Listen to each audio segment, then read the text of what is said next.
गृहमन्त्रीले हिजो फिल्मको नायक जस्तै मिडिया घेरेर चलचित्रको नायक जस्तै कहिले एयरपोर्ट कहिले कता कहिले उता दौडिरहनु भएको थियो पुरै क्यामेरा बोकेर। यदि साँच्चै उपचार गर्ने उद्देश्य यदि थियो भने आज गणेश नेपालीको मृत्यु हुँदैन थियो सम्माननीय सभामुख महोदय। आज उनको जीवन बाँच्ने थियो। हामीलाई क्यामेरामा गृहमन्त्री कहाँ हिँड्यो, आज गृहमन्त्रीले युट्युबहरू कति चलायो, आज युट्युबमा कन्टेन्ट कति क्रिएटर गर्यो, त्यो महत्त्वपूर्ण कुरा होइन। महत्त्वपूर्ण कुरा गृहमन्त्रीको आदेशबाट जनताको जीवन बाँच्यो कि बाँचेन भन्ने कुरा हो।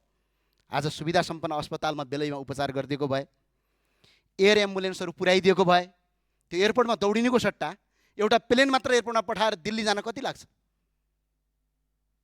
2 घण्टा सम्माननीय सभामुख महोदय। आज ऊ मान्छे गणेश नेपालीको जीवन बाँच्थ्यो। तर के भयो?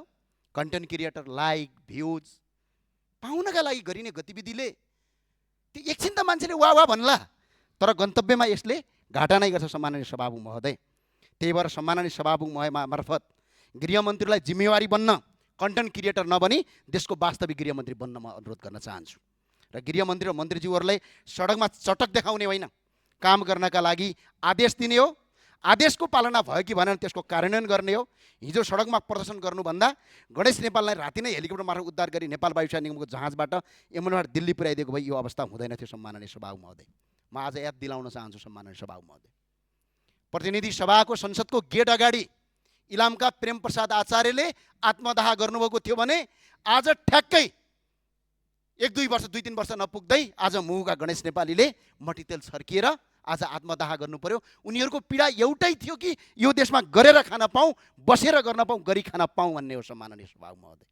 तर सरकार फेरियो, कुर्सी फेरिए, तर जनताको पीडा फेरिएन सम्माननीय सभामुख महोदय। कुर्सी फेरिनु, सरकार फेरिनु महत्त्वपूर्ण कुरा रहेनछ। महत्त्वपूर्ण कुरा जनताको जीवन फेरिनु पर्ने रहेछ। सरकारले पछिल्लो पटक जनताको जीवन सहज बनाउने भने झन् कठिन बनाउने नीति बनायो सम्माननीय सभामुख महोदय। सरकारको नारा चाहिँ अत्यन्त राम्रो छ, गरिबको चमेली बोल दिने कोही छैन। बोल्न दे सरकार, बोल्न दे सरकार, मनको कुरा खोल्न दे सरकार। तर आज गरिब दुखी जनतालाई सरकारले करमाथि कर थपेर आज बिजोको अवस्था पुर्याएको छ।